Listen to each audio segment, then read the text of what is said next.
შენ ეს პოზიტიურია მომივიდა თუ ნეგატიური? ჩემ აზრით ნეგატიური. რა თქმა უნდა.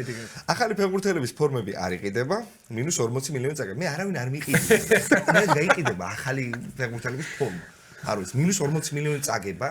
მე 80 დაგჭარა ის 20 ხო იშოვეთ.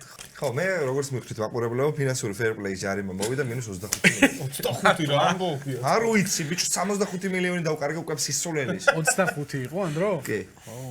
მე მგონი ყველაზე დიდი მინუსები ამ 90. ხო, ანუ ამას წინასწარ ნახავ ხა და აღარა მოვიხარ. მამარდას პოსტებმა საქართველოში გიჟივით იმუშავა +5 მილიონი მამარდა მონეტიზაციიდან. სასტარტოშიც კი არ ამოწია და იმასთან იმუშავა და ჩემთან არ იმუშავა, ხო? ეგეთი ბედია. დავამატოთ 5 მილიონი, 105 მილიონი მაქვს. რა ისევ პოზიტივი. სტადიონზე წყალი ჩამოვიდა და -20 მილიონი რეაბილიტაცია. ეგ ოლტრაფორდი არაა ისე?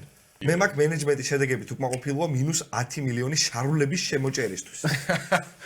205 შავლებისა თუ მილიონი. ქამრები. საწავი. ქამრები უნდა იყოს. ხამარები უნდა იყოს. შავლები წერი არის.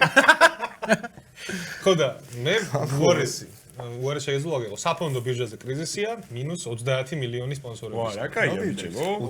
მე 20. კიდევ კაი მინუსებში მაინც არ ჩავედა.